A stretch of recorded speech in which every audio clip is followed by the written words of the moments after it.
आज हम बात करेंगे न्यूट्रिशन के बारे में। न्यूट्रिशन में हम बात करेंगे कि कौन-कौन से मेजर न्यूट्रिएंट्स जो अपने लिए बॉडी के लिए रिस्पॉन्सिबल होते हैं। न्यूट्रिएंट्स का अपनी बॉडी के अंदर काम क्या है? ये न्यूट्रिएंट्स किस तरह से हमारी बॉडी के अंदर हेल्प करते हैं? किस-किस चीज़ के अंदर हेल्प करते हैं? मेजरली जो हम बात करने वाले हैं उसमें मेजरली अपने जो क्लासिफ़िकेशन है अपने फूड का, हम उसका बात करने वाले हैं इसमें। ठीक है? तो जो सबसे पहली इसमें चीज़ आती है क्लासिफिकेशन ऑफ फूड, ठीक है, न्यूट्रिशन के अंदर। तो क्लासिफिकेशन ऑफ फूड में एक बात आती है कि फूड को हम कैसे क्लासिफाई करते हैं, ठीक है, मतलब फूड को किस दो तरीके से हम उनको बांट सकते हैं। तो पहला हम उसको बांट सकते हैं उसके ओरिजिन के बेसिस पे। ओरिजिन मतलब फूड हमको मिल कहाँ से रहा है। दूसरा उसके केमिकल कंपोजिशन से। केमिकल कंपोजिशन का मतलब उस फूड के अंदर क्या क्या चीज़ प्रेजेंट है। तो अगर हम ओरिजिन के बेसिस पे जाएंगे तो जो सबसे पहला है वो है उसके अंदर एनिमल ओरिजिन। एनिमल ओरिजिन में आता है कि जो भी अपने अपन को एनिमल से मिलते हैं, लाइक मिल्क मिल गया अपन को उससे मीट मिल गया, तो ये सारे के सारे एनिमल ओरिजिन है। फिर वेजिटेबल ओरिजिन। वेजिटेबल ओरिजिन में अपने पास फ्रूट्स आ जाएंगे, वेजिटेबल्स आ जाएंगे, जो भी अपने पास वेजिटेबल ऑयल्स होते हैं वो आ जाएंगे, फ्लावर्स जो होंगे अपने पास वो आ जाएंगे, सीड्स होंगे वो आ जाएंगे, ठीक है। अब केमिकल कंपोजिशन की जब हम बात करते हैं तो केमिकल कंपोजिशन में सीधी सीधी बात आती है कि प्रोटीन जो होते हैं अपने, हम उसकी बात करेंगे, अपन फैट की बात करेंगे, कार्बोहाइड्रेट की बात करेंगे, विटामिन्स की बात करेंगे, मिनरल्स की बात करेंगे। अब मिनरल्स में भी मैक्रो जो अपने न्यूट्रिएंट्स होते हैं, माइक्रो न्यूट्रिएंट्स होते हैं, हम उन सब चीज़ों की बात करने वाले हैं इसके अंदर, ठीक है। तो अब आगे हम बात करते हैं। अब जो इसमें सबसे पहली चीज़ आती है कि यहाँ पे अपन बात की ओरिजिन और केमिकल कंपोजिशन। तीसरा मतलब जो अपनी बॉडी के अंदर प्रीडोमिनेंट फंक्शन जो अपनी बॉडी के अंदर होते हैं। प्रीडोमिनेंट फंक्शन मतलब जो सबसे एसेंशियल बॉडी के फंक्शंस होते हैं, ठीक है। तो जो सबसे पहला मतलब अपनी बॉडी को बिल्ड करने के लिए बॉडी बिल्डिंग फूड्स होते हैं, मतलब जो अपनी बॉडी को बिल्ड करने के लिए मतलब वेट वगैरह अपन जब गेन करते हैं उसके लिए रेस्पॉन्सिबल होते हैं। तो उसके अंदर आ जाता है मिल्क, आ जाता है मीट, आ जाता है पोल्ट्री। पोल्ट्री में जैसे अपने एग वगैरह आ गया, वो सारी चीज़ें आ गया। फिर उसके फिश हो गया, एग हो गया, पल्सेस हो गई अपनी जो दालें होती हैं, ग्राउंडनट्स वगैरह, मूंगफली वगैरह, ये सारी चीज़ें आती हैं। अब कुछ फूड्स होते हैं जो अपन को सिर्फ एनर्जी देते हैं। एनर्जी गिविंग मतलब उनके अंदर एनर्जी कंटेंट काफ़ी ज़्यादा होता है। उसके अंदर अपने सीरियल्स आ गए, अपनी शुगर्स आ गए, रूट्स एंड ट्यूबर्स हो गए, फैट एंड ऑयल, ठीक है। अब कुछ फूड ऐसे होते हैं प्रोटेक्टिव फूड। प्रोटेक्टिव फूड मतलब अपनी बॉडी को मतलब जो काफ़ी चीज़ों से प्रोटेक्शन प्रोवाइड करते हैं। जैसे हम बात करते हैं अपन फाइबर्स वगैरह, अगर हम ज़्यादा फाइबर्स का कंटेंट मतलब कंजप्शन करते हैं तो उससे बहुत सारे कैंसर्स वगैरह ये सारी चीज़ें होती हैं अपनी बॉडी में। जैसे कॉन्स्टिपेशन वगैरह किसी को होता है तो उससे हमको इस पर रिलीफ मिलता है। तो ये प्रोटेक्टिव फूड में अपने वेजिटेबल्स आ गए, फ्रूट्स हैं, वेजिटेबल्स हो गया, फ्रूट्स हो गया, मिल्क वगैरह हो गया, ठीक है। अब हम एक और अपना जो लास्ट जो अपना क्लासिफिकेशन है वो है क्लासिफिकेशन बाय न्यूट्रिटिव वैल्यू। मतलब उसके अंदर न्यूट्रिएंट्स का वैल्यू कितना है, ठीक है, उसके अंदर अमाउंट कितना है न्यूट्रिएंट्स का, हम उसकी बात करने वाले हैं। तो इसमें सबसे पहली जो चीज़ आ गई अपनी सीरियल्स एंड मिलेट्स हो गए, मतलब जो अपने ये ज्वार वगैरह ये सारी चीज़ें होगी उसकी बात करने वाले हैं। पल्सेस मतलब जितनी भी अपनी दालें होती हैं उसकी बात करेंगे। वेजिटेबल्स में अपने कौन कौन से वेजिटेबल्स अपने को जिनका अंदर न्यूट्रिटिव वैल्यू ज़्यादा होती है, जैसे हम बात करते हैं कि ब्रोकली वगैरह जो होते हैं इनके अंदर न्यूट्रिटिव वैल्यू काफ़ी ज़्यादा होती है। फिर nuts and oil seed. Nuts मतलब जैसे अपने ये वॉलनट्स वगैरह हो गए, जितने भी अपने मतलब ड्राई फ्रूट्स वगैरह हो गए हम उनकी बात करने वाले हैं। फिर अपने फ्रूट्स के अंदर जैसे एप्पल वगैरह की बात करेंगे जिनके अंदर न्यूट्रिटिव वैल्यू ज़्यादा है। जैसे हम बोलते हैं बनाना के अंदर पोटेशियम का लेवल काफ़ी ज़्यादा होता है तो वो अपन को इंस्टेंट एनर्जी देता है। फिर एनिमल फूड। एनिमल फूड में अपना मेजरली जो आएगा वो आ जाएगा कि अपना मीट हो गया, फिर अपना एग्स वगैरह हो गए, हम उसकी बात करेंगे। फिर फैट एंड ऑयल। अब फैट एंड ऑयल के अंदर अपना एक तो हो गया जो अपना अपन को प्लांट से मिल रहा है, प्लांट फैट हो गया, और एक एनिमल हो गया, एक प्लांट ऑयल एक एनिमल। प्लांट से मतलब मेजरली जो अपन को मिल रहे हैं लाइक जो अपना मस्टर्ड ऑयल वगैरह ये अपन को प्लांट से मिल रहे हैं। फिर एनिमल सोर्स से अपन जाते हैं तो अपन बोलते हैं कि fish liver oil, fish cod liver oil, ये सारी चीज़ें मुझसे बात करें। फिर शुगर एंड जैगरी की बात करेंगे हम। फिर कॉन्डिमेंट्स एंड स्पाइसेस, जैसे स्पाइसेस की अपन बात करते हैं, ब्लैक पेपर वगैरह हो गया, ये सारी चीज़ें हम उसकी बात करने वाले हैं। फिर कुछ मिसलेनियस फूड्स होते हैं जिनका हम पूरा उनको मतलब उनको एक कैटेगरी में अपन उसको रख नहीं सकते कि किस कैटेगरी में आने वाला है। अब हम बात करते हैं मेजर एक न्यूट्रिएंट्स के बारे में, ठीक है। इसमें हम बात करेंगे एक न्यूट्रिएंट्स के बारे में कि कौन कौन से न्यूट्रिएंट। अब बॉडी के हिसाब से अगर हम बात करते हैं, जैसे अपनी बॉडी को जो रिक्वायरमेंट्स होती है हम उसके ऊपर से बात करते हैं, तो सबसे पहली होती है मैक्रो न्यूट्रिएंट्स। मैक्रो न्यूट्रिएंट्स या फिर प्रॉक्सिमेट प्रिंसिपल, मतलब ये अपनी बॉडी के लिए बहुत ज़्यादा अमाउंट में रिस्पॉन्सिबल होता है। ज़्यादा, मैक्रो मतलब ज़्यादा, इसमें खुद से लिखा हुआ है मैक्रो, तो मैक्रो का मतलब होता है ज़्यादा, मतलब इसका मतलब हो गया ये अपन को हाई अमाउंट में चाहिए होता है। फिर आता है माइक्रो। माइक्रो मतलब इसका लेस अमाउंट अपनी बॉडी के अंदर चाहिए होता है। तो अब मैक्रो के अंदर जो बात करते हैं तो इसमें मेजरली तीन आते हैं। सबसे पहला प्रोटीन, फिर अपना फैट, फिर कार्बोहाइड्रेट। तो अपने बॉडी के लिए जो प्रोटीन्स का रिक्वायरमेंट होता है वो 7 to 15% बॉडी के लिए जो प्रोटीन उसका रिक्वायरमेंट होता है। फिर फैट की अपन बात करते हैं तो 10 to 30% अपनी बॉडी के लिए फैट का रिक्वायरमेंट होता है। फिर कार्बोहाइड्रेट अपनी बॉडी को 65 to 80% अपनी बॉडी को कार्बोहाइड्रेट चाहिए। ये अपन मतलब जो डेली यूज़ के अपन कंजप्शन की बात कर रहे हैं उसकी बात हो रही है यहाँ पे। अब माइक्रोन्यूट्रिएंट मतलब इनका अमाउंट हमको कम चाहिए होता है। जैसे अपन वाइटामिन की बात करते हैं, अब वाइटामिन में बहुत सारे अपने वाइटामिन आ जाते हैं। अपन को पता है वाइटामिन जो होते हैं वो फैट सोल्यूबल भी होते हैं और वाटर सोल्यूबल होते हैं। अब फैट सोल्यूबल में अपने बात आ जाएगी vitamin A, vitamin D, vitamin E, vitamin K. Water soluble में अपनी बात आ जाएगी vitamin B and vitamin C. फिर हम मिनरल्स की बात करेंगे। मिनरल्स में जैसे अपन को कैल्शियम चाहिए होता है, अपन को कॉपर चाहिए होता है, मैग्नीशियम वगैरह ये अपनी बॉडी के लिए। मैग्नीशियम अपन को पता है कि डीएनए सिंथेसिस वगैरह में रिस्पॉन्सिबल होता है, तो हम उसकी बात करेंगे इसमें। अब हम बात करते हैं 6 इसेंशियल न्यूट्रिएंट्स की, जो 6 मतलब अपनी बॉडी के लिए इसेंशियल न्यूट्रिएंट्स होते हैं, अपनी रिक्वायरमेंट उसकी, हम उसकी बात करने वाले हैं। अब 6 इसेंशियल न्यूट्रिएंट्स में अपने जो सबसे पहला है उसमें अपन कार्ब की बात करेंगे। अब कार्ब अपनी बॉडी को जो मिलता है, जैसे अपने जो भी होता है कि स्टेपल डाइट से अपन नॉर्थ इंडिया की बात करते हैं तो वहाँ पे स्टेपल डाइट अपनी चपाती होती है। तो चपाती के अंदर वो अपन को पता है कि व्हीट फ्लोर से बनती है। फिर अपन साउथ इंडिया में जाते हैं तो वहाँ पे राइस वगैरह हो गया, ठीक है, जैसे इडली वगैरह, डोसा वगैरह, उसमें राइस होता है, तो वो लोग कार्ब वहाँ से ले रहे हैं। फिर हम बात करते हैं प्रोटीन की। अब प्रोटीन जो वेजिटेरियंस होते हैं वो प्रोटीन कहाँ से लेते हैं? वो वेजिटेरियंस होते हैं वो प्रोटीन लेते हैं सीरियल्स वगैरह से, पल्सेस वगैरह से। और जो नॉन वेजिटेरियंस होते हैं वो अपना एग वगैरह, मीट वगैरह, उन सब चीज़ों से अपना प्रोटीन लेते हैं। फिर हम फैट की बात करते हैं, तो फैट में भी जो अपने मेजर जो अपना रेस्पॉन्सिबल होता है कि हमको पता है कि वेजिटेबल्स वगैरह जो अपने होते हैं, कुछ ऐसे वेजिटेबल्स होते हैं जिनके अंदर फैट प्रेजेंट होता है। जैसे यहाँ पे अपन एवोकाडो की बात कर रहे हैं, अपनी ये ग्राउंडनट्स वगैरह हो गए, फिर कुछ सीड्स वगैरह हो गए जिनके अंदर फैट्स होता है। बाकी फिर हम जो अपने ऑयल्स वगैरह होते हैं वहाँ से भी ले लेते हैं।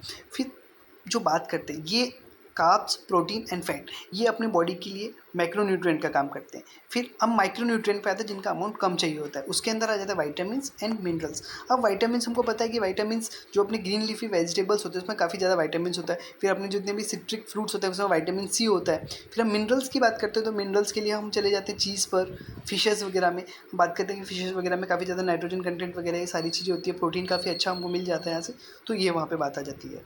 फिर हम बात करते हैं सबसे जो अपना एसेंशियल होता है प्रोटीन की। अब प्रोटीन के लिए जो अपना हम बात करेंगे यहाँ पे, जो अपना प्रोटीन होता है, अपने प्रोटीन की हम बात करें तो प्रोटीन एक कॉम्प्लेक्स ऑर्गेनिक कंपाउंड होता है।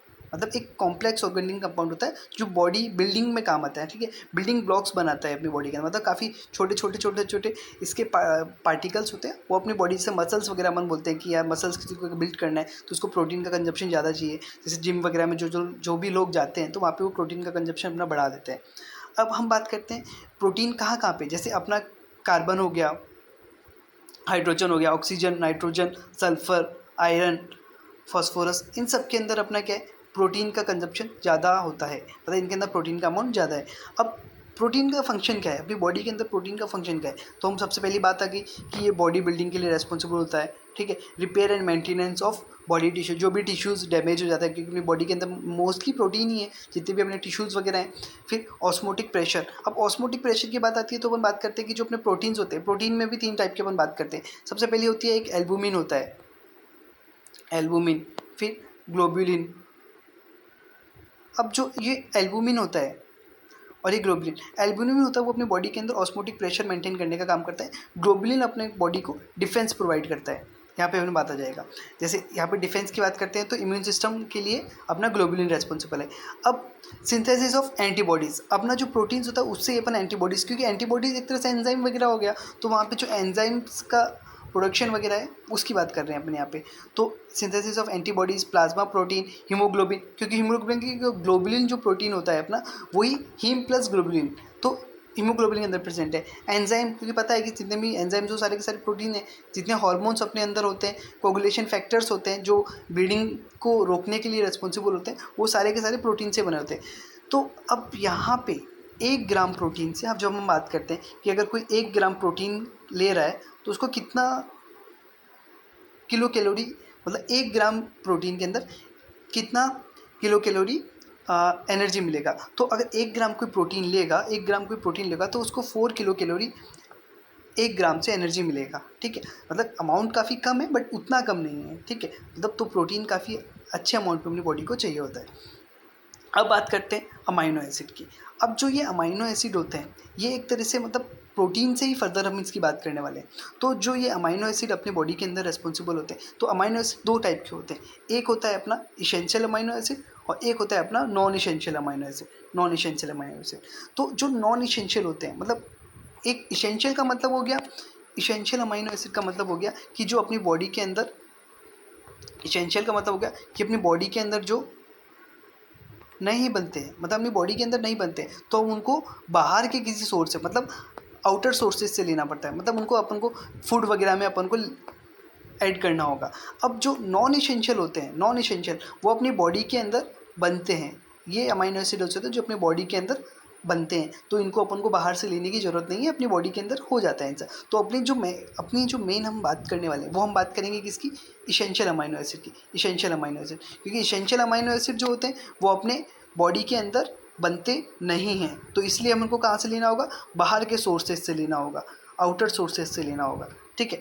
अब बात करते हैं नॉन एसेंशियल अमाइनो एसिड में कौन कौन से आते हैं। तो नॉन एसेंशियल अमाइनो एसिड में आर्जिनिन होता है अपना, एस्पेरेजेनिक एसिड हो गया, सेरीन हो गया, ग्लूटामिक एसिड हो गया, प्रोलीन हो गया, ग्लाइसिन हो गया। तो अपनी बॉडी के अंदर ही बन जाते हैं, तो हम इनकी ज़्यादा बात नहीं करते। हम बात करते हैं जो अपने इसेंशियल अमाइनो एसिड होते हैं, तो जिनको हमारी बॉडी के अंदर बन नहीं रहे, तो इनको हमें बाहर से लेना होगा। तो बाहर से जब लेने की बात आती है तो हम बात करते हैं हिस्टीडीन। हिस्टीडीन जो अपन बोलते हैं, जो ओट्स वगैरह जो हम कंजप्शन, ओट्स का जो भी लोग ओट्स का कंजप्शन करते हैं, तो वहाँ से उनको हिस्टीडीन मिलता है। आइसोल्यूसिन एग जो होता है अपना, वो आइसोल्यूसिन में रिच होता है। ल्यूसिन जो होता है अपना, वो जितना भी अपन ये सब बाहर की जैसे चीज़ें होती हैं, जैसे अपन इसकी बात करते हैं, कुछ जैसे लोग पाउडर्स वगैरह का कंजप्शन करते हैं, उसके अंदर मिल जाता है। लाइसिन जो होता है अपना, लाइसिन वो मीट के अंदर, मतलब लाइसिन मीट जो होती है अपना, रेड मीट वगैरह जो भी होती है, वो लाइसिन में रिच होती है।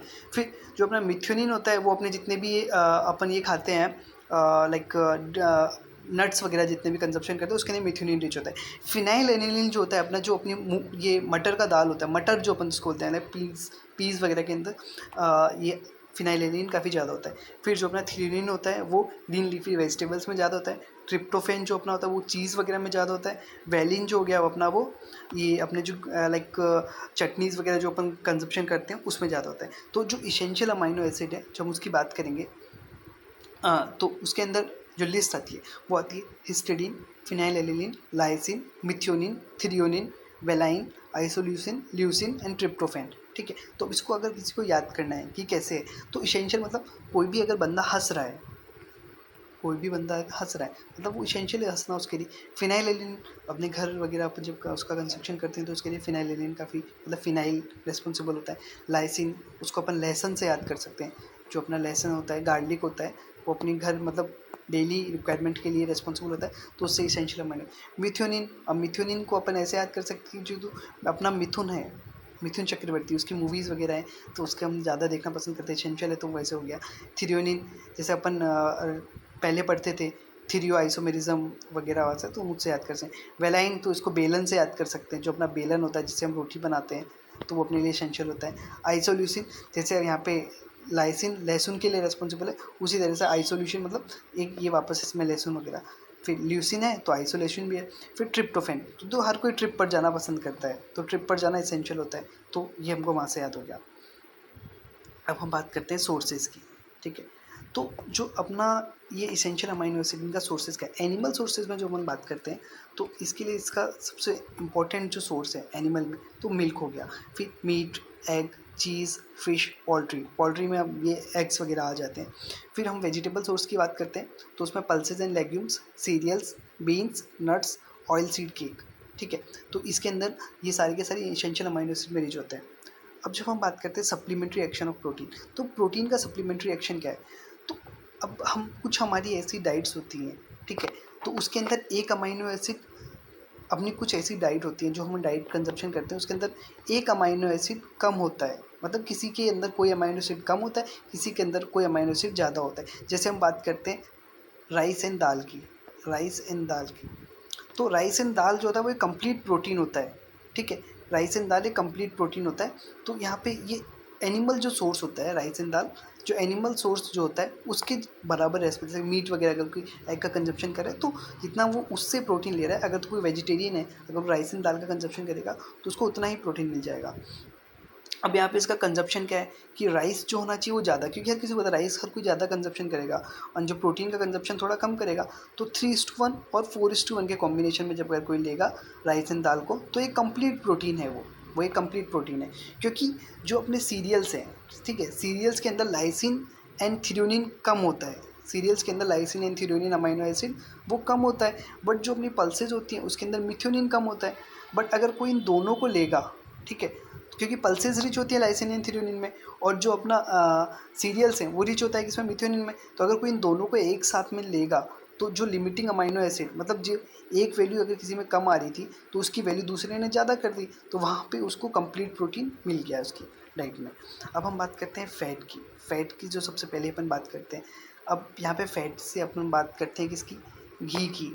जो अपन बात करते हैं घी हो गया अपना, ऑयल हो गया अपना, बटर वगैरह जो अपना हो जाता है, हम उसकी बात करने वाले हैं।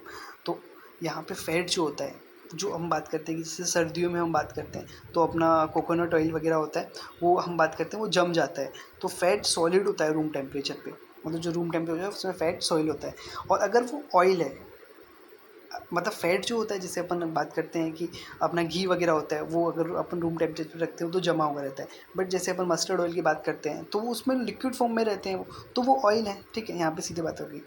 तो अब यहाँ पे फ़ैट, ये जो फैट एंड ऑयल है वो एक कंसनट्रेटेड सोर्स है एनर्जी का, कंसनट्रेटेड सोर्स है एनर्जी का। तो कंसनट्रेटेड सोर्स से मतलब हो गया कि मतलब इसमें काफ़ी ज़्यादा अमाउंट में एनर्जी रहती है। मतलब 1 ग्राम अगर कोई फैट लेगा, अगर कोई 1 ग्राम फैट लेता है, अगर कोई 1 ग्राम फैट लेता है तो उसको 9 किलो कैलोरी 1 ग्राम से उसको एनर्जी मिलेगी। हमको प्रोटीन से कितना मिल रहा था, सिर्फ 4 किलो कैलोरी। अगर यहाँ पे अपन बात करते हैं फैट्स की, तो फैट से 1 ग्राम फैट से अपन को कितना एनर्जी मिल रहा है, 9 किलो कैलोरी एनर्जी मिल रहा है, ठीक है। तो ये कंसनट्रेटेड सोर्स है एनर्जी का।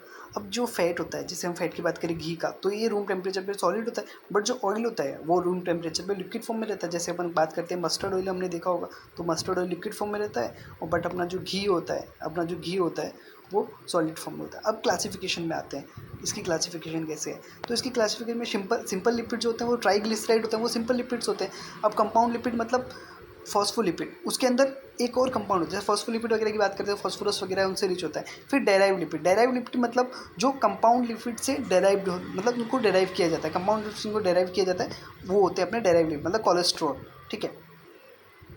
अब बात करते हैं फैटी एसिड। फैटी एसिड मतलब एक फैट्स का ही एक फॉर्म है, ठीक है। तो फैटी एसिड की जब हम बात करते हैं, फैटी एसिड की जब बात करते हैं तो फैटी एसिड दो तरह के, एक तो अपना सैचुरेटेड फैटी एसिड होता है, एक अपना सैचुरेटेड फैटी एसिड है, और एक अनसैचुरेटेड फैटी एसिड है। तो सैचुरेटेड फैटी एसिड में अपना स्टीयरिक एसिड आ गया, पाल्मिटिक एसिड आ गया, ये दोनों आ जाते हैं। और अनसैचुरेटेड फैटी एसिड भी दो टाइप के होते हैं, एक मोनो अनसैचुरेटेड फैटी एसिड जिनको अपन मूफा बोलते हैं, और एक होता है poly unsaturated fatty acid. Unsaturated मतलब हम बात करते हैं, जब केमिस्ट्री की बात करते थे तो सैचुरेटेड मतलब जिनके अंदर एक बॉन्ड है, और अनसैचुरेटेड मतलब जिनके अंदर कार्बन कार्बन के बीच में दो बॉन्ड है। तो हम इनको ब्रेक करना, मतलब इनको ब्रेक कर सकते हैं, बट इसको हम फर्दर ब्रेक नहीं कर सकते।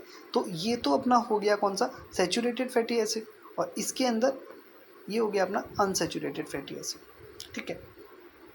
तो अब मोनो अनसैचुरेटेड फैटी एसिड का एग्जांपल क्या है, ऑलिक एसिड।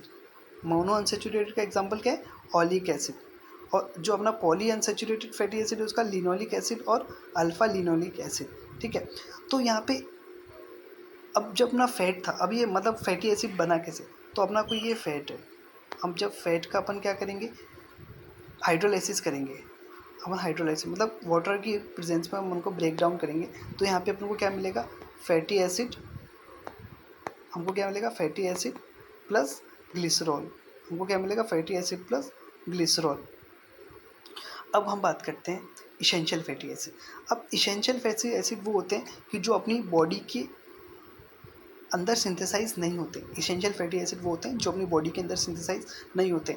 तो इनको क्या कर सकते हैं हम, जो फूड से ही डेराइव कर सकते हैं। अब फूड भी कौन से, जो बाहर अपन जो भी फूड लेते हैं, लाइक अब बात करें यहाँ पे ये वॉलनट्स हैं, हम वॉलनट पे आ गए, वॉलनट की बात करेंगे। फिर उसके बाद हम बात करते हैं किसकी, ये एवोकेडो की बात करें, यहाँ पे ये बाकी वो पीनट्स वगैरह हैं, हम मीट की बात करेंगे, हम ये अपने वेजिटेबल ऑयल्स की बात करेंगे, ठीक है। तो मोस्ट इम्पॉर्टेंट जो अपना है, most important essential fatty acid है वो लिनोलिक एसिड है, वो लिनोलिक एसिड है। तो ये क्या है, अदर एसेंशियल मतलब लिनोलिक जो अपना लिनोलिक एसिड है वो फर्दर जाके क्या करता है, वो फर्दर लिनोलिक एसिड बाकी इसेंशियल फैटी एसिड को इसका फॉर्मेशन करता है। मतलब जो सबसे बड़ा बॉस है यहाँ पे, जो बॉस है वो कौन है, अपना लिनोलिक एसिड। वो कौन है, अपना लिनोलिक एसिड।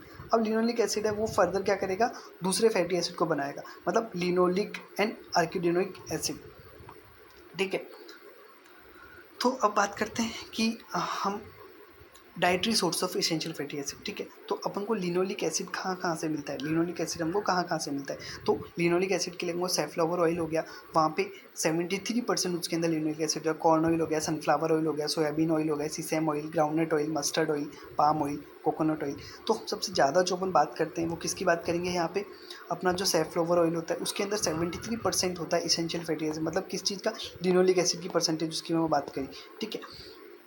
अब जो अपना जो सबसे जो पुअरेस्ट सोर्स है essential fatty acid linoleic acid का, वो कोकोनट ऑयल है। इसलिए कोकोनट ऑयल को यहाँ पे काफ़ी ज़्यादा अवॉइड किया जाता है, बोलते हैं मस्टर्ड ऑयल वगैरह वो ज़्यादा बेस्ट है। जैसे आप देखते हैं मस्टर्ड ऑयल है तो 15% है, तो as compare to coconut oil, mustard oil में इसका जो परसेंटेज है लिनोलिक एसिड का वो ज़्यादा है काफ़ी, ठीक है। तो अब फिर बात करते हैं अर्किडोनिक एसिड। अर्किडोनिक एसिड अपना क्या है, वो कहाँ पे मिलता है अपन को, मीट में, एग में, मिल्क में, ठीक है। तो यहाँ पे इसका परसेंटेज जो सबसे ज़्यादा है वो किसके अंदर सबसे ज़्यादा है, मिल्क में। आप देखोगे तो मीट में तो बरोबर है, तो इसलिए बोलते हैं कि हाँ ठीक है, क्योंकि जो नॉन वेजिटेरियंस है वो मीट एंड एग कंजप्शन कर सकते हैं, बट यहाँ पे जो अपना जो वेजिटेरियंस है वो वेजिटेरियंस है वो मिल्क वगैरह कंजप्शन करते हैं। अब लिनोलिक एसिड की बात करते हैं, अब हम बात करते हैं लिनोलिक एसिड की। तो लिनोलिक एसिड है वो हमको कहाँ मिलेगा, सोयाबीन ऑयल में मिलेगा और ग्रीन लीफी वेजिटेबल्स में मिलेगा। Soybean oil, green leafy vegetable. अब ग्रीन लीफी वेजिटेबल में लिनोलेनिक एसिड की जो परसेंटेज है वो वेरी करती है, बट सोयाबीन ऑयल की परसेंटेज कितना है, 7% उसकी परसेंटेज है। अब यहाँ पे अपन बात करते हैं इकोसा से पेंटेनोइक एसिड, ठीक है, जो वो अपन को कहाँ मिल रहा है, वो फिश ऑयल में मिलेगा। तो ये अपना जो फिश ऑयल से इसका कितना परसेंटेज है, 10%। इसलिए बोलते हैं कि जो नॉन वेजिटेरियन फूड है उसके अंदर इन सब का परसेंटेज, जो इसेंशियल फैटी एसिड वगैरह इनका परसेंटेज काफ़ी ज़्यादा हो जाता है। अब हम बात करते हैं फैट का सोर्स, मतलब फैट के सोर्सेज क्या क्या हैं अपने लिए, मतलब कौन कौन से सोर्सेज है जहाँ से अपन को फैट मिल सकता है। तो अब एनिमल फैट, हम बात करते हैं एनिमल फैट की।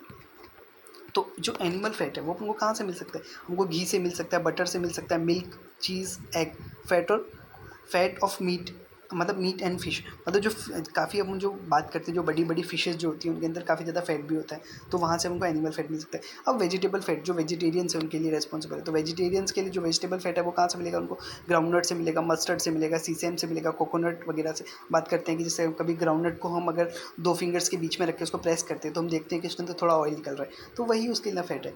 अदर सोर्सेज तो काफ़ी ज़्यादा इनविजिबल फैट एंड कार्बोहाइड्रेट। तो हम बात करते हैं जो कार्बोहाइड्रेट होता है, मतलब इनविजिबल फैट होता है उनके अंदर। हम बात करते हैं अगर हम वीट का कंजप्शन करते हैं, हम वीट का कंजप्शन करते हैं तो वहाँ से अपन को कुछ अमाउंट में फैट मिल जाता है, ठीक है। तो कार्बोहाइड्रेट से भी अपन को कुछ अमाउंट में फैट मिलता है, वो मतलब एक तरह से इनविजिबल फैट है वो। तो अब जो कुछ फूड है जो हाई है फैट में उनकी अपन बात करते हैं, तो फैटी मीट एंड फिश, ठीक है। लाइक काउ, लाइक जैसे हम बात करते हैं कि चीज़ वगैरह हो गया, बटर वगैरह हो गया, चॉकलेट्स वगैरह हो गई, ये फैट मतलब ये हाई सोर्स है फैट के, ठीक है।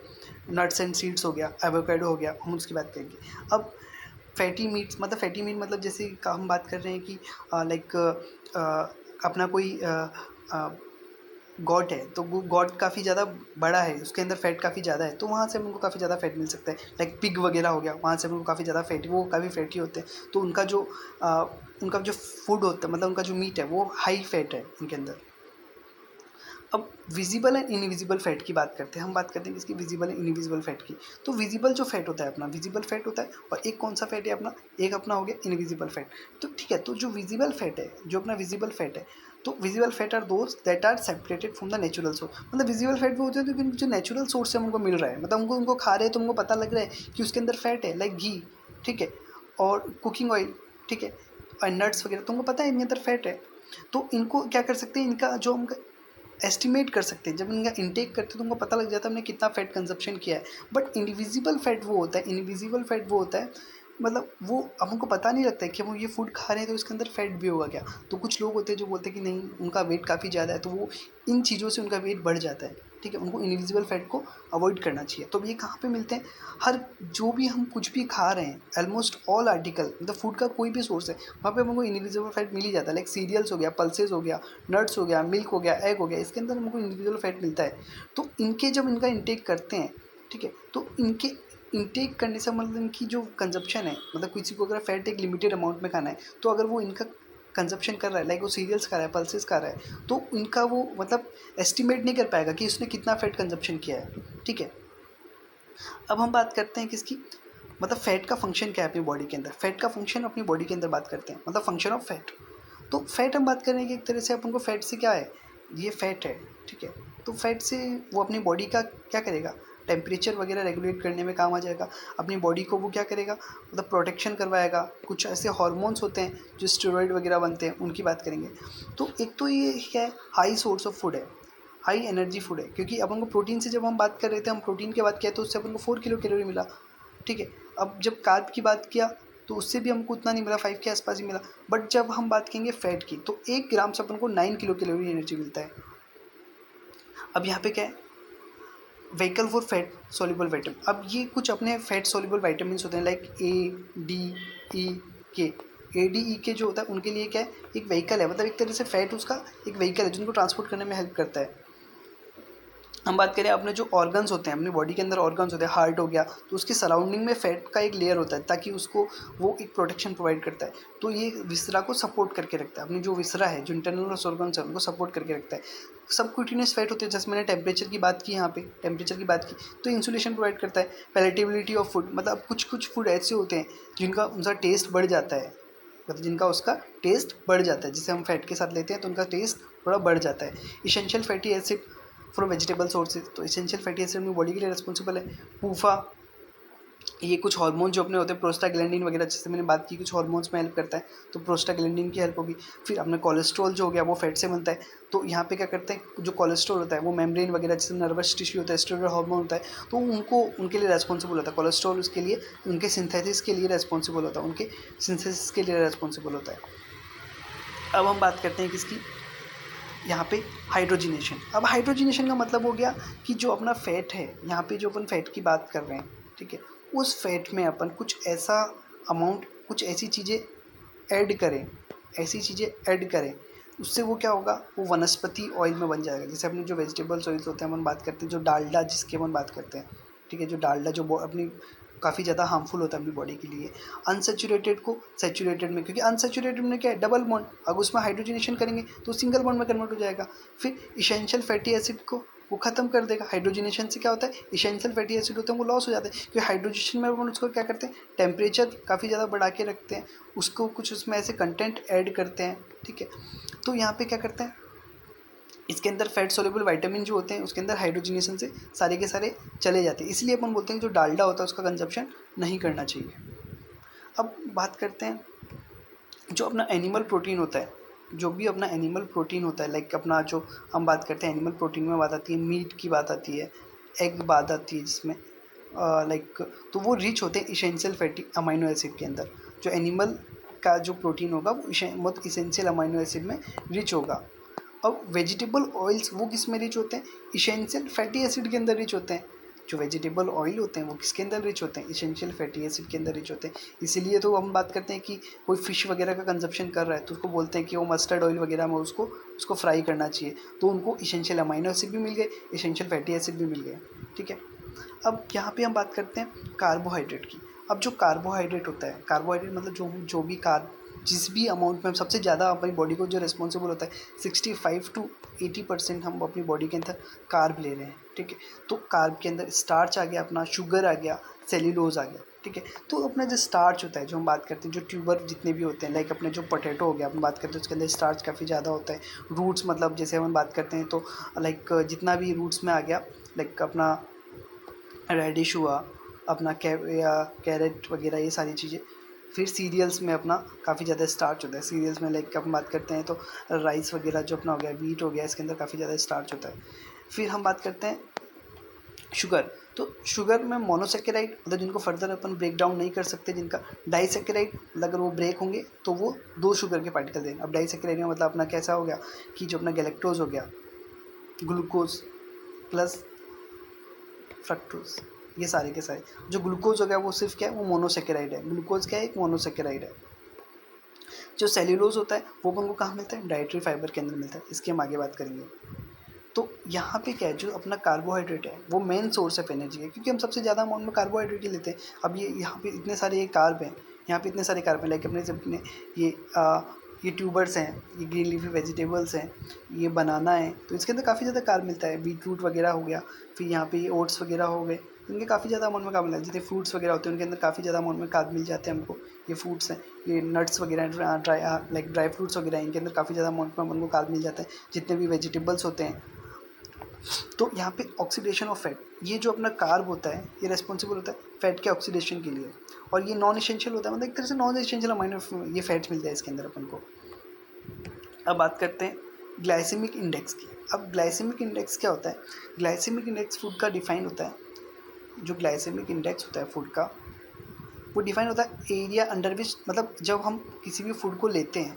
अब सीधा सीधा ग्लाइसेमिक इंडेक्स का मतलब हो गया कि हमने कोई भी फूड लिया, ठीक है, ये हमने फूड लिया, इसका ये लेवल हो गया, ये हमने कोई फूड लिया तो कितनी देर बाद वो अपना शुगर का उसका लेवल, मतलब अपनी बॉडी के अंदर शुगर का लेवल वो बढ़ाता है। तो वो एक तरह से ये सीधा सीधा ग्लाइसेमिक इंडेक्स का मतलब है, ठीक है। अब ये रेस्पॉन्सिबल हो गया कि जो हाई जीआई के होते हैं, ठीक है, लाइक कुछ ऐसे फूड्स होते हैं जो हाई जीआई वाले होते हैं, हाई जीआई वाले फूड होते हैं, ठीक है, जिनका जीआई का रेंज 70 या उससे ज़्यादा चला जाता है। लाइक कॉर्नफ्लेक्स में होता है, बेक्ड पोटैटो हो गया, लाइक वाइट राइस की कुछ वेराइटीज़ होंगी, कैंडी वगैरह हो गई, सिरप फूड्स हो गए, इसके अंदर ये मिलता है, ठीक है।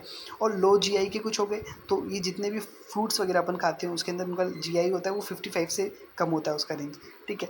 पास्ता हो गया, बीन्स हो गया, लेंटिल्स वगैरह, पोटैटोज़ वगैरह, इसके अंदर जो जीआई होता है वो लो जीआई फूड है। बट हाई जीआई वाले फूड को ना कॉर्नफ्लेक्स वगैरह, बेक्ड पोटैटो हो गया, वाइट राइस वगैरह हो गया, ये ठीक है।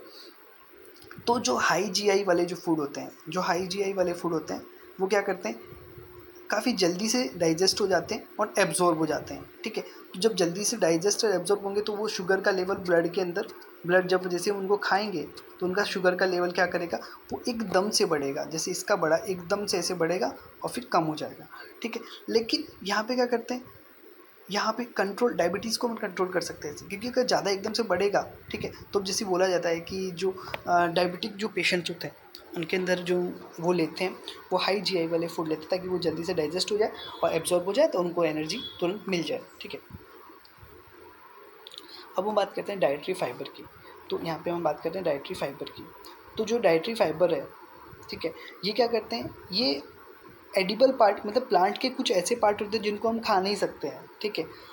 और ये कार्बोहाइड्रेट को, मतलब एक तरह से कार्बोहाइड्रेट को उसके तरह के होते हैं, मतलब कार्बोहाइड्रेट की तरह, लेकिन ये क्या करते हैं, डाइजेशन को रजिस्ट करते हैं एंड अब्जॉर्प्शन को। अब अगर कोई हम ऐसी चीज़ ले रहे हैं, अगर हम डाइटरी फाइबर ले रहे हैं तो वो क्या करेगा, उसको हम डाइजेस्ट भी नहीं कर सकते हैं और उसको एब्जॉर्ब भी नहीं कर सकते हैं, उसको हम एब्जॉर्ब भी नहीं कर सकते हैं। अगर डाइजेस्ट भी नहीं कर सकते हैं, एब्जॉर्ब भी नहीं कर सकते, तो अपने इंटेस्टाइन में जाएगा और वहाँ पे क्या करते हैं, इनको कुछ फर्मेंटेशन वगैरह होता है, ठीक है।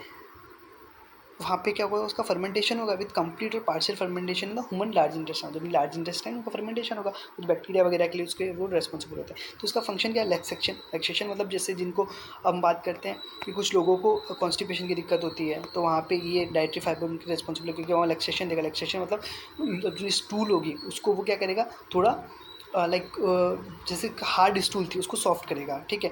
ब्लड कोलेस्ट्रॉल को मेंटेन करके रखेगा, ब्लड ग्लूकोज को वो कम करके रखेगा। तो इसका सोर्सेज क्या है, सीरियल जितने भी अपने हैं, ठीक है, मिलेट्स वगैरह, जवार हो गया, बाजरा हो गया, वो सब पल्सेज जो हैं और फ्रूट्स वगैरह हैं, वो सारे के सारे इसके एग्जाम्पल्स हैं।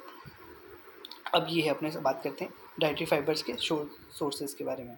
तो ये अपना आंवला हो गया, लाइक एप्पल हो गया, ग्रीन एप्पल और रेड एप्पल, एवोकेडो हो गया अपना, पियर हो गया, सिट्रिक फ्रूट्स हो गया, नट्स हो गए अपने, फिर ये कुछ सीड्स, सीसम सीड्स वगैरह हो गई, ओट्स हो गए अपने, ये अपने carrots, broccoli and the cabbage वगैरह, ये सारे के सारे, और ये सीरियल्स वगैरह में लाइक वीट एंड राइस, ठीक है। अब हम बात करते हैं सीरियल्स की। अब हम बात करते हैं सीरियल्स की। तो सीरियल्स में क्या है कि हम मोस्टली, जैसे कि मैंने पहले भी आपको बताया, जैसे सीरियल्स हैं वो अपनी बॉडी का एक मेजर सोर्स है। जैसे हम खाते हैं, अगर हम राइस खा रहे हैं, हम अगर राइस को खा रहे हैं, राइस हो गया, व्हीट हो गया, तो ये सारे के सारे सीरियल्स हैं इसके अंदर। फिर हम बात करते हैं, ये मेजर सोर्स है किसका, एनर्जी का एंड प्रोटीन का। 50% जो अपनी प्रोटीन का सोर्स है वो अपन को सीरियल से मिल रहा है, एंड एनर्जी 80% एनर्जी अपन को सीरियल से मिल रही है। फिर ये स्टेपल फूड है। स्टेपल फूड सबसे ज़्यादा जो खाया जाता है वो है व्हीट, राइस। क्योंकि अपन बात करते हैं कि सिर्फ नॉर्थ इंडिया जिसमें चपाती बनती है, बाकी जो फॉरेन कंट्रीज उसके अंदर भी राइस वगैरह का कंजप्शन वो लोग करते हैं। फिर व्हीट हो गया, मेज हो गया। बट सीरियल्स के अंदर क्या होता है, उनको ये लाइसिन में डेफिशिएंट होता है। लाइसिन मतलब जो एसेंशियल अमाइनो एसिड है उसमें डेफिशिएंट होता है। तो अगर हम 100 ग्राम राइस खाते हैं तो हमको कैलोरीज कितनी मिलती है, 350 ग्राम, ठीक है। बट हम बात करते हैं कि प्रोटीन की, तो राइस जो होता है वो प्रोटीन में डेफिशिएंट होता है, ठीक है। और व्हीट जो अपना होता है वो प्रोटीन रिच होता है। मतलब 100 ग्राम व्हीट में अपन को 11 ग्राम प्रोटीन मिल जाती है, और 100 ग्राम अगर हम राइस का कंजप्शन करेंगे तो वहाँ पे सिर्फ हमको 7 ग्राम ही प्रोटीन मिलेगी। अब फिर हम बात करते हैं राइस की।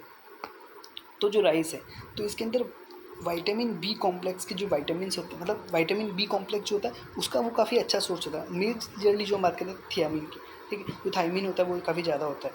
और फिर ये क्या करता है, राइस जो होता है वो लाइसिन में काफ़ी ज़्यादा, मतलब उसके अंदर लाइसिन का अमाउंट काफ़ी ज़्यादा होता है as compare to other cereal. मतलब बाकी सीरियल्स की बात करते हैं, व्हीट की बात करते हैं, हम मेज़ की बात करते हैं, उसके कंपेयर में राइस के अंदर लाइसिन काफ़ी ज़्यादा होता है। बट राइस के अंदर vitamin A, vitamin D, vitamin C काफ़ी ज़्यादा कम होता है, ठीक है। तो हम बात करते हैं, हम बोलते हैं कि राइस खाने से लोग मोटे हो जाते हैं, ठीक है, वो तो ठीक है, हाँ ठीक है, छोटा अगर कोई बड़ा आदमी है तो उसको खिलाइए। बट जो बच्चा है, कोई छोटा बच्चा है, अगर उसको जैसे हम बात करते हैं कि साउथ इंडिया की, ठीक है, तो वहाँ पे वो लोग राइस ही काफ़ी ज़्यादा कंज्यूम करते हैं। तो राइस का अगर ज़्यादा कंज्यूम करेंगे तो उस बच्चा ज़्यादा राइस खाएगा, तो उसके अंदर विटामिन डी की कमी से क्या हो जाएगा, रिकेट्स हो जाएगा उसको, ठीक है। विटामिन सी की कमी हो जाएगी, विटामिन सी स्कवरी वगैरह उसके हो जाएगा। विटामिन ए की कमी तो नाइट ब्लाइंडनेस वगैरह, तो ये काफ़ी ज़्यादा कॉमन है। जो भी लोग, जैसे हम बात करते हैं बिहार वगैरह की, तो वहाँ पे बीमारियाँ हमको काफ़ी ज़्यादा देखने को मिलती हैं, ठीक है। अब राइस के अंदर कैल्शियम एंड आयरन भी काफ़ी कम अमाउंट में होता है, ये पुअर सोर्स है, ठीक है। अब हम बात करते हैं कि जब इसका राइस का जो एक ग्रेन की बात करते हैं, ठीक है, तो ये जो ग्रेन होता है इसकी 3 लेयर्स होती हैं। ये इसका अंदर का है एम्ब्रियो, ठीक है, ये इसका इनर एंडोस्पर्म, पेरिकार्प, ठीक है, और आउटर एल्यूरोन लेयर, ठीक है। ये जो आउटर, ये क्या है इसकी एल्यूरोन लेयर। एल्यूरोन लेयर ये रिच इन प्रोटीन होती है, ठीक है। तो जो पॉलिशिंग वगैरह करते हैं राइस का, जो वाइट राइस होता है उसकी जब हम पॉलिशिंग वगैरह करते हैं तो उसकी वजह से क्या होगा, ये एल्यूरोन लेयर लॉस्ट हो जाती है। तभी तो बोलते हैं कि पॉलिशिंग वगैरह वाले जो राइस होते हैं उनको नहीं खाने चाहिए, क्योंकि उनके अंदर जो न्यूट्रिएंट्स का अमाउंट है वो काफ़ी ज़्यादा कम होता है, ठीक है। अब हम बात करते हैं मिलिंग की, ठीक है। तो राइस के अंदर एक काफ़ी इंपॉर्टेंट चीज़ आती है मिलिंग। तो मिलिंग में क्या होता है कि जो आउटर लेयर है राइस की वो निकाल देते हैं। अब आउटर लेयर में कौन कौन सी लेयर आ गई है अपनी, जो एल्यूरोन लेयर है उसको वो लोग निकाल देते हैं, ठीक है। अब यहाँ पे क्या करते हैं, पॉलिशिंग किया तो उससे आउटर लेयर निकल गई, तो उसमें न्यूट्रिएंट्स का अमाउंट कम हो गया, ठीक है। मिल में मतलब 40% पॉलिशिंग रिमूव कर दिया तो वाइट पॉलिश राइस हो गया, मतलब उसके अंदर न्यूट्रिएंट्स कब चले गए। अब फिर एक अच्छा, एक जो सबसे अभी आया है नया, वो पार बॉइलिंग, ठीक है। तो पार बॉइलिंग में क्या करते हैं कि राइस को हम क्या करते हैं, पार्शियल कुक करते हैं, किसके अंदर, स्टीम के अंदर। तो ये एक हॉट सोकिंग प्रोसेस होता है। अब हॉट सोकिंग प्रोसेस में क्या करते हैं, जो पैडी होता है, जो राइस होता है, उसको हम क्या करते हैं कि हॉट वाटर में रखते हैं 65 टू 70 डिग्री सेल्सियस, ठीक है। उसके बाद वो जो वाटर है, गर्म पानी, उसको हम ड्रेन कर देते हैं, उसको निकाल देते हैं, और उसके बाद उसको 5 से 10 मिनट के लिए उसको स्टीम देते हैं, भाप देते हैं, और उसकी भाप देने के बाद उसको ड्राई करते हैं और फिर उसको रख लेते हैं, ठीक है। अब जिसके ड्राइंग से क्या करेगा, उसका जो जर्म होगा, ठीक है, वो अटैच हो जाता है ग्रेन के साथ। उसके बाद मिलिंग से, जैसे हम बात करते हैं, मिलिंग मतलब एक तरह से उसको ऊपर की जो लेयर है उनको हटाना, ठीक है। उनको मिलिंग से वो न्यूट्रिएंट को डेफिशिएट कर देते हैं, बट यहाँ पे, ठीक है, इस पार बॉइलिंग से उसके जो न्यूट्रिएंट्स है वो वैसे के वैसे ही रह जाते हैं, ठीक है।